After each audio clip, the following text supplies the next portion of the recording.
My name is Clara Hayes. I'm 39 years old, and last Christmas, my 16-year-old daughter Sophie was told there was no room for her at my parents' table. She drove home through the snow alone, headlights bouncing off black ice, and ate a cold bowl of ramen at our dark kitchen counter. When I walked in from a double ER shift, she looked at me with that brittle smile that hides a wound. They didn't just shut her out, they repeated my own exile. But what they didn't know was, before I continue, tell me where you're watching from. Drop your city or country in the comments. I love seeing how far these stories travel. And hit like and subscribe if you've ever felt betrayed by family, because this one, it cuts deep. Trust me, you don't want to miss what comes next. I didn't grow up thinking of myself as an outsider, not at first. Kids don't have that kind of language yet. But I knew what it felt like. It was the way my mother's eyes flickered when she looked at me like she was searching for something that didn't quite match. My sister Evelyn always looked like her same blonde hair, same wide smile that drew people in. I was darker, sharper, quieter.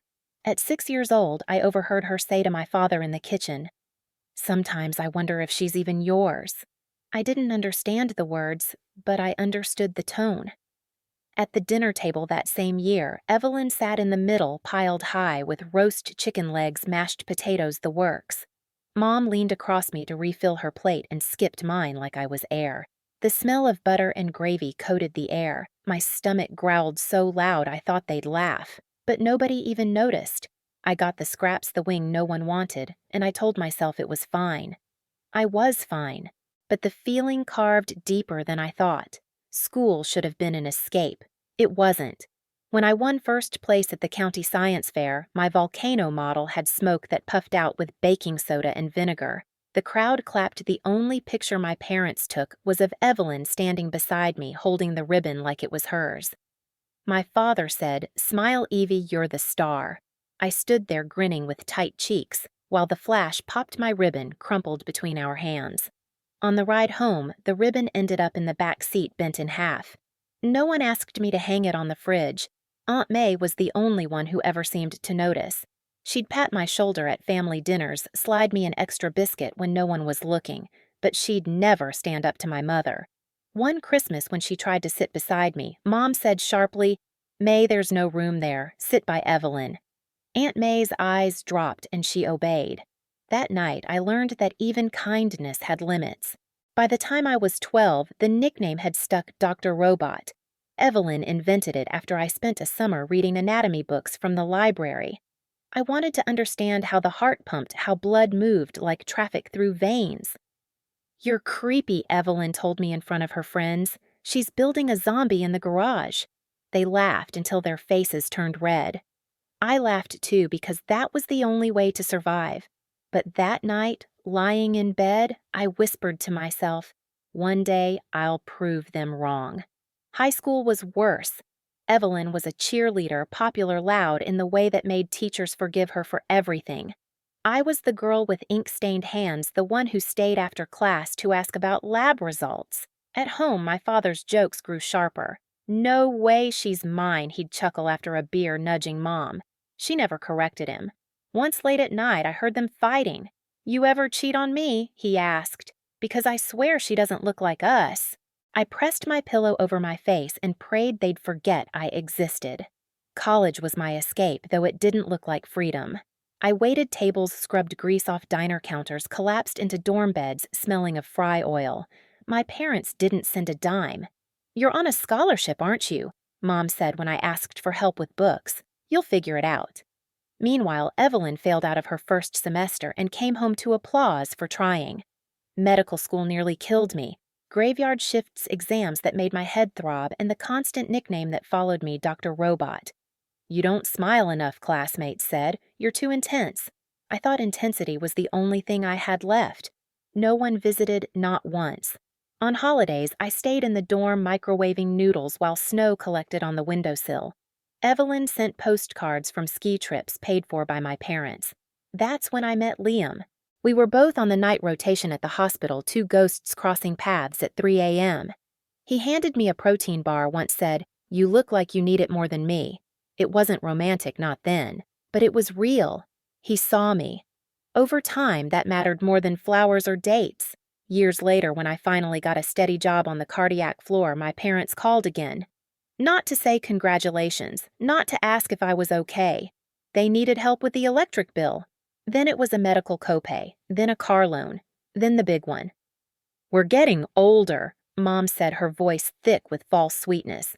"We need stability, somewhere to live." They'd never owned a home, never saved, always one step behind the landlord. So I did it.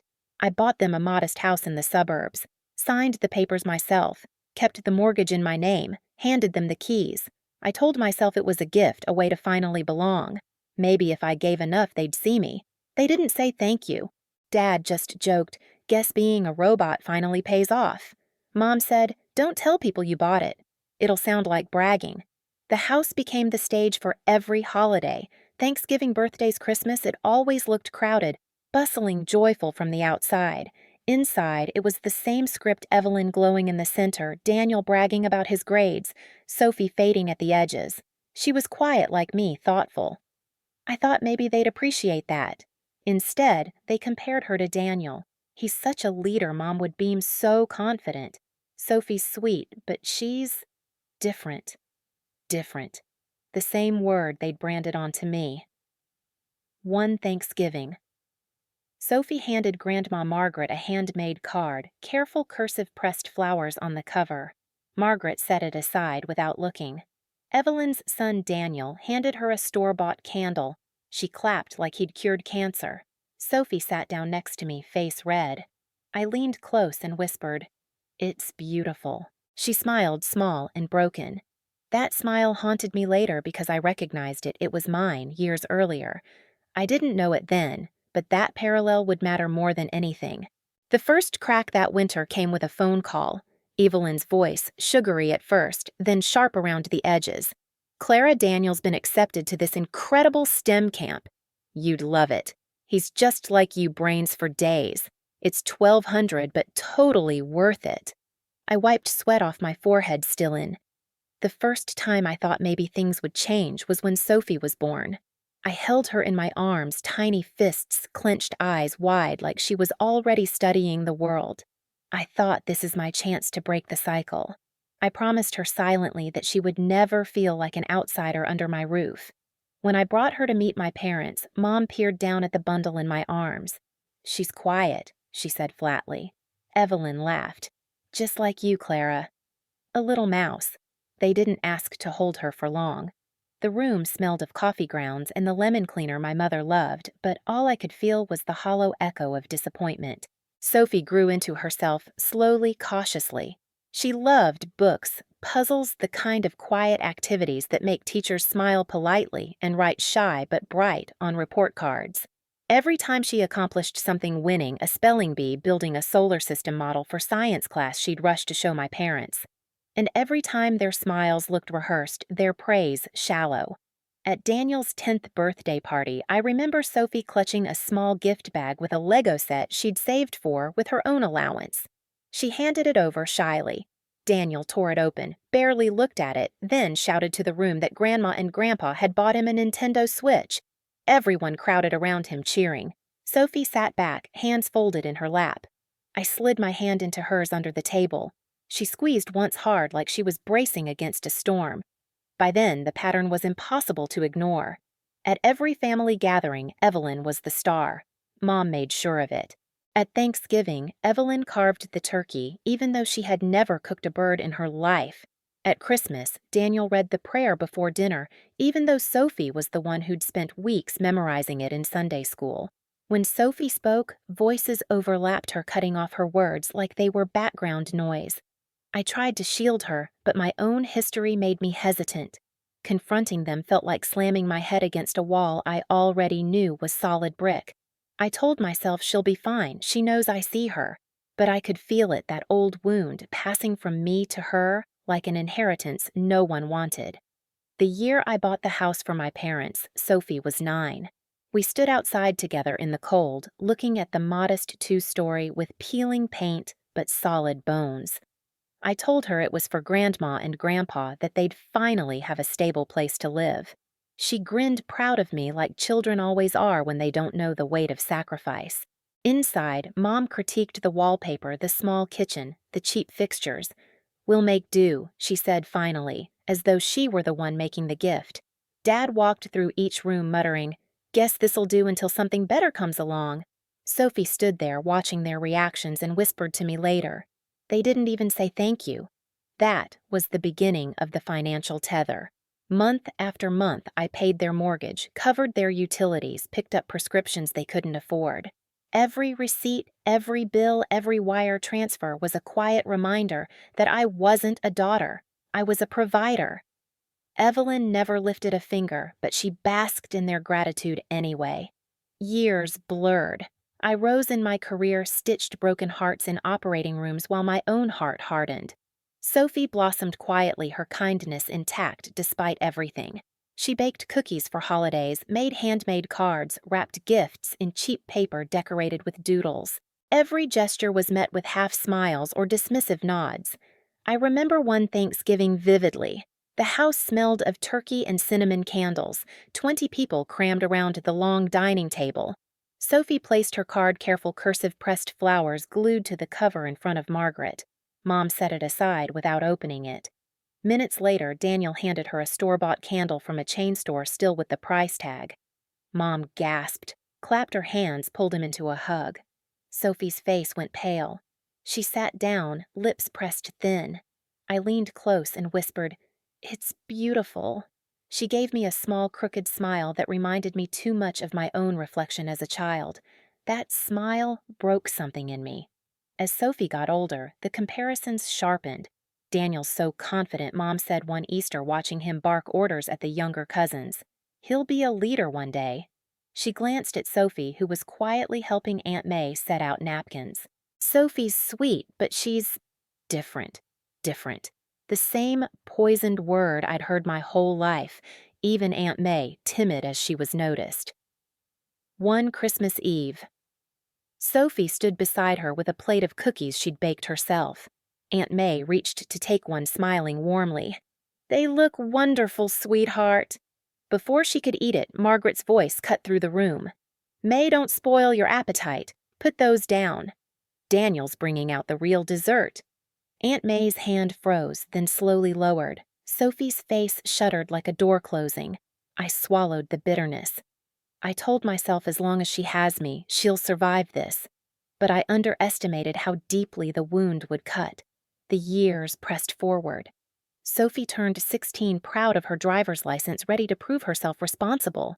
When she asked to drive herself to Christmas Eve dinner that year, I hesitated. The snow forecast worried me, but she insisted. "I'll be early, Mom. I'll be careful." She packed an overnight bag with folded sweaters, even baked a tin of cookies for the younger cousins.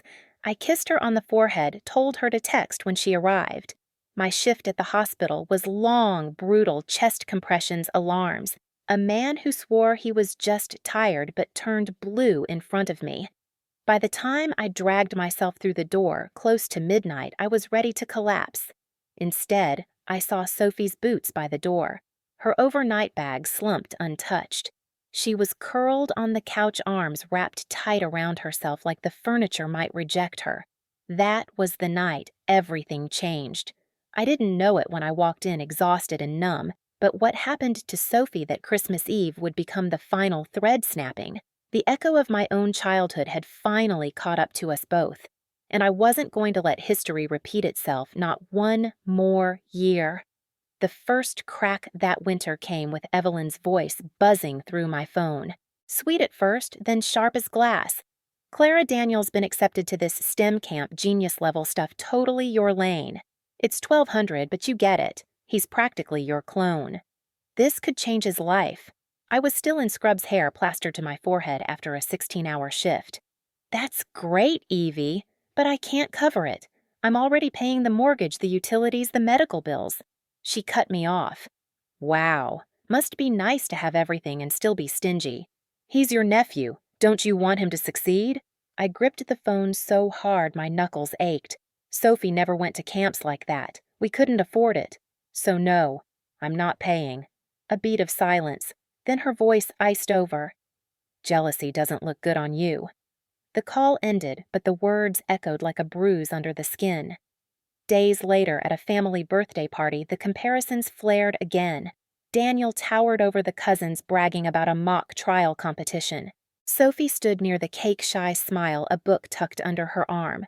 Mom looped her arm around Daniel. Now that's leadership. He's destined for great things. Her eyes slid to Sophie, who froze mid-step. She's nice, too. Quiet. But not every tree grows tall. The words hung heavy. Sophie set her plate down, untouched, her shoulders folding inward. I wanted to shout she's 16, not a footnote. Instead, I bit my tongue until it bled copper. The next week, our family group chat lit up, cousins posting photos, Evelyn dropping updates about Daniel's camp fund, Mom sprinkling in prayer hands and hearts. I sent a note about Sophie winning her school's math competition. No one replied. An hour later, Evelyn posted a picture of Daniel holding a trophy from a local soccer match. 50 reactions. Mom wrote proud, doesn't even begin to cover it. My phone buzzed with a private message, Aunt May. I saw your post. Congrats to Sophie. She's amazing. Then another line. Don't take it personally. Just let it go. Minutes later, she stopped replying. By mid-December, plans for Christmas Eve were finalized. Mom circulated the seating chart. 28 names scribbled neatly, including 2 neighbors invited last minute. Sophie's name wasn't there. I stared at the screen, heart hammering. I asked in the group, "Where's Sophie?" Mom typed back fast. "Overflow is tricky this year? Space is tight. Don't make this a drama." Overflow. Like my daughter was luggage. Sophie didn't see the chat, thank God, but she felt the undercurrent. She spent the week preparing humming carols, folding sweaters into her overnight bag. She even wrapped tiny gifts for the cousins in paper she bought herself, taped with careful bows. "I want to show them I'm grown up," she said, cheeks pink with hope. The night of the dinner snow thickened early. I hesitated when she jingled the car keys. "Text me when you get there." "If the roads are bad, I'll be fine, Mom.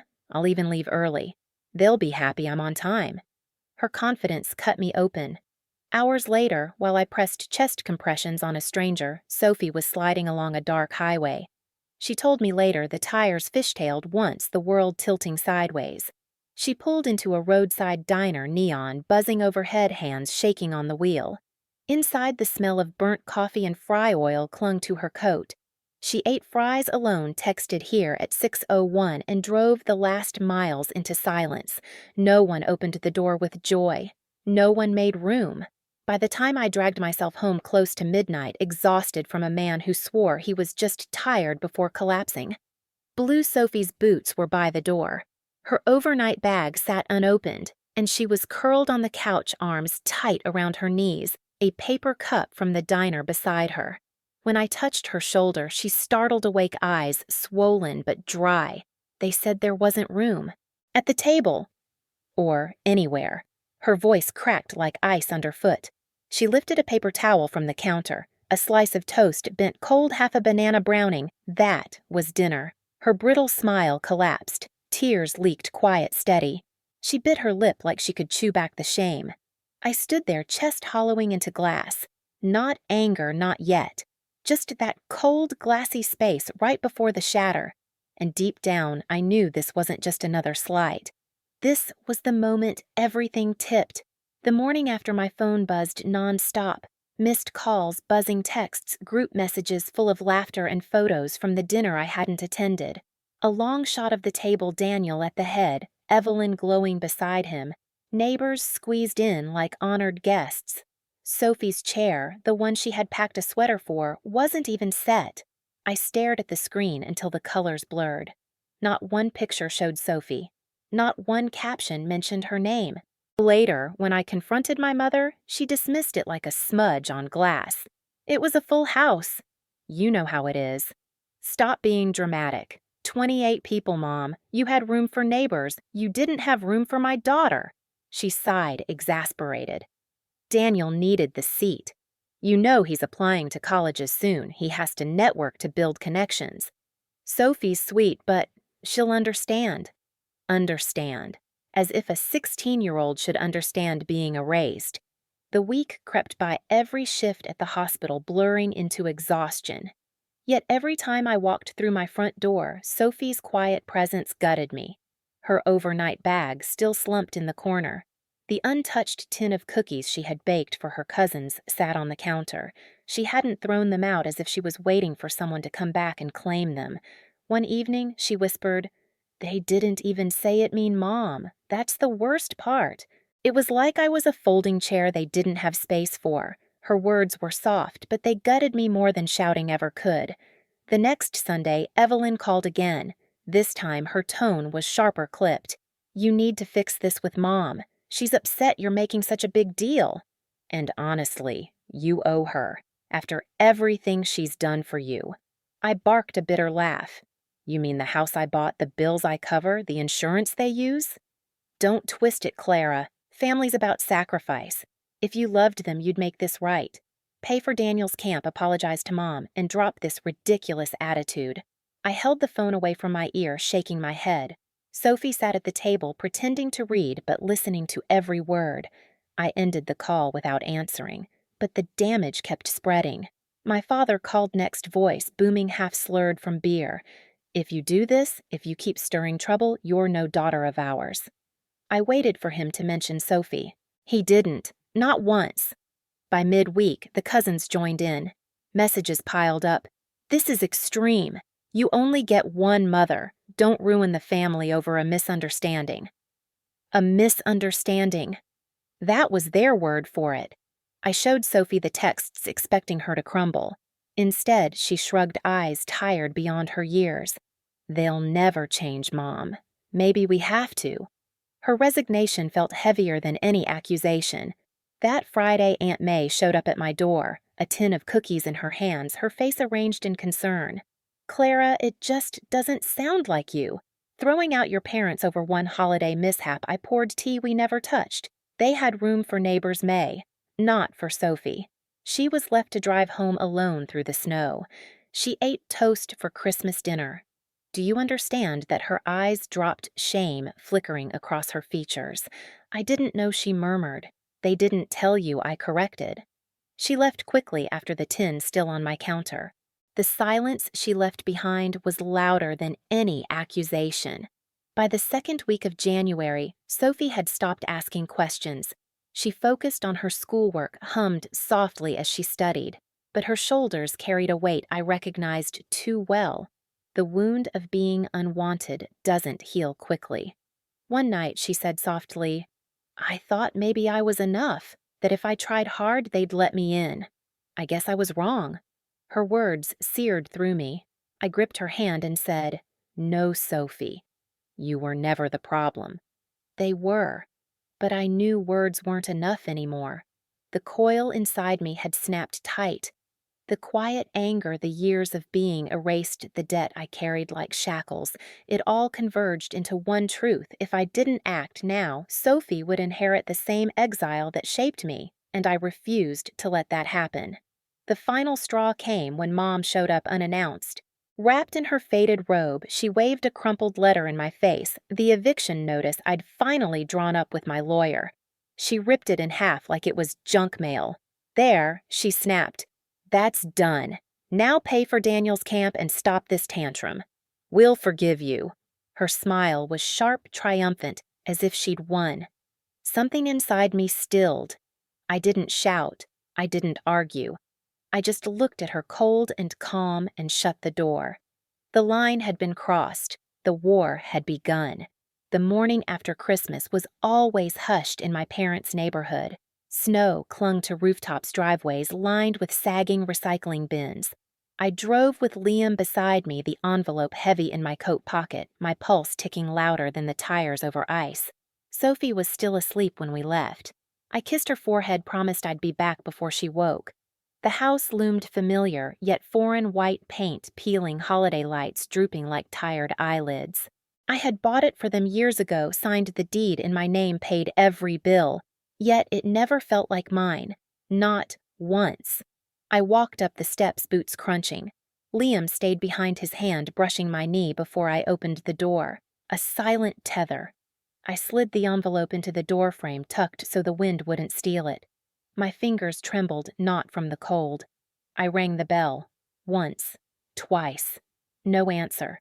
The house exhaled silence, curtains drawn. Let's just leave it, Liam said softly. I turned to go.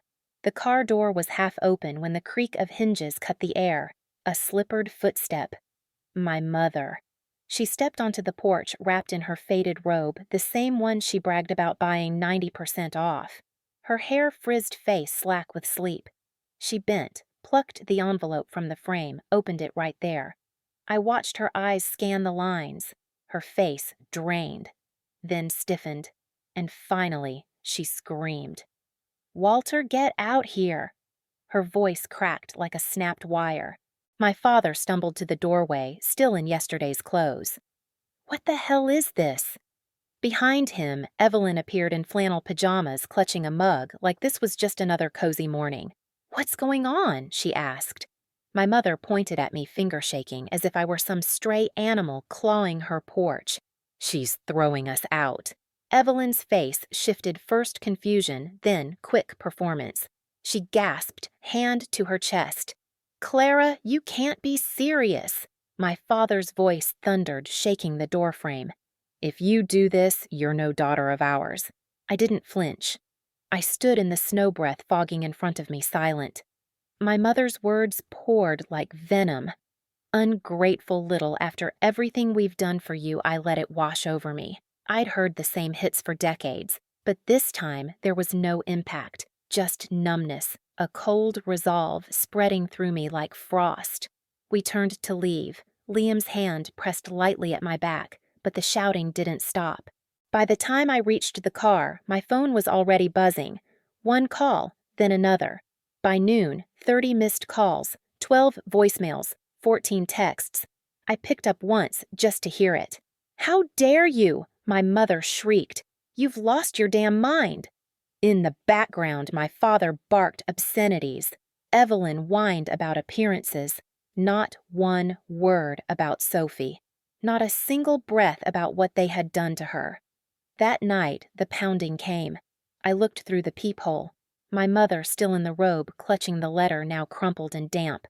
I opened the door, but not wide. She pushed words at me like bullets. "You're really doing this. After everything we raised you, we gave you everything, I let it hang." Then answered quiet as a blade. "You mean the house I bought, the bills I paid, the health coverage for your blood pressure meds." For a fraction of a second, she flinched. Then her eyes narrowed sharp. "Stop being dramatic. We didn't have enough chairs. That's all. You're tearing the family apart over a misunderstanding." My chest burned. 28 people sat at that table, neighbors, cousins, and not my daughter. She drove home alone. She ate toast for Christmas dinner, her lips pressed tight. Then she straightened, full of false confidence. "Oh, for God's sake, stop acting like we're monsters. You're the one threatening your own parents." She lifted the eviction notice like it was Exhibit A in a trial. Then, in a flourish, she ripped it in half pieces, fluttering to the porch. "There. That's done. Now pay for Daniel's camp and drop this tantrum. We'll forgive you." She actually smiled, triumphant. I stared at her at the scraps of paper drifting in the snow. My body stilled. The anger that should have erupted hardened instead. I felt it freeze solid, a cold, unbreakable resolve. I didn't argue, didn't scream. I just let a thin smile curl across my face. Her expression faltered, and then I closed the door. The slam echoed through the house like a gavel. Behind me, Sophie's overnight bag still sat in the corner untouched. The tin of cookies she had baked was still on the counter unopened. I looked at them, then at Liam. "They think they can erase her," I whispered. "Erase me." But they're wrong. For the first time in years, my chest felt light, almost hollow. Not from defeat, no, from certainty. The line had been drawn. The war wasn't coming. It had already started. The house stayed quiet after the door shut, but inside me, something shifted. Years of swallowing, of excusing, of letting them call me different, it all crystallized into one clear thought: they'd underestimated me. Again. They thought ripping paper could erase a deed. They thought silence meant surrender. They thought if they shouted loud enough, I'd crawl back into the role they'd assigned me, the provider who never demanded respect, the daughter who didn't belong but kept paying anyway. But what they didn't know was that I had every receipt, every bill, every mortgage statement with my name printed at the top. 7 years of proof stacked neatly in a file, the one I'd kept even when it made me feel pathetic. Those papers weren't pathetic anymore. They were my weapon. That week, I sat across from a lawyer in a small office that smelled faintly of old carpet and coffee. I laid everything out: house deed, bank transfers, insurance forms. He didn't flinch. He just looked at me over the rim of his glasses and said, "I assume you want to proceed formally." I nodded. The notice would be stamped certified, undeniable. This time, they couldn't rip it up and call it a tantrum. Back home, I opened the fridge. Sophie had tucked away her tin of cookies untouched since Christmas Eve. She caught me looking and whispered, almost embarrassed, "Maybe I'll take them to school." I shook my head. "No, Soph. Those are staying here, as a reminder." Her brow furrowed. A reminder of what I smiled, cold, steady, the kind of smile that doesn't break, that no one throws you away. Not while I'm here. She didn't fully understand, not yet, but she leaned against me and I felt her shoulders loosen just slightly. I didn't tell her the details. I didn't tell her about the eviction notice or the young family already interested in buying, or the fact that every cousin who tried to shame me would soon get a copy of the bills they'd all ignored. I didn't tell her that her grandmother's robe and my father's bluster would mean nothing against a judge's stamp. They thought they'd cornered me, but what they'd done was hand me the very weapon I needed. And once I decided to use it, there was no turning back. If you've ever felt like the outsider in your own family, hit that subscribe button right now. Share this story with someone who needs to hear it, because no one deserves to be treated like they don't belong. And if you've been through betrayal, tell me your story in the comments. I read them all, and trust me, you're not alone. New episodes are coming every week, full of twists you won't see coming. So stay with me, because this story isn't over. 2 years later, the house was long gone. A young couple with twin toddlers had painted it blue, strung neat white lights across the porch. When I drove past, once Sophie beside me, she said softly, "It looks better now," and she was right. My parents never forgave me, at least not out loud. They rented a sagging duplex on the edge of town, the front steps slanted like a shrug. Evelyn tried to take them in, but 3 months later, she showed up at my door with dark circles under her eyes and snapped, "I can't do it anymore. They're impossible." Sophie thrived.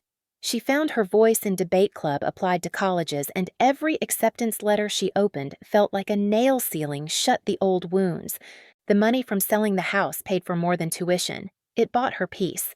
Sometimes an unknown number still buzzes my phone. The texts are always the same. "Hope you're proud of what you've done," or "Family sticks together." I don't reply. Because here's the truth. Family isn't defined by blood or by who sits at a crowded holiday table. It's defined by who makes room for you, who sees you when everyone else looks away. They told Sophie there was no room. Now there's no room in our lives for cruelty, control, or manipulation. And when I sit on the porch with her sipping iced tea in the summer sun, I know I made the only choice that mattered. I chose her. Finally.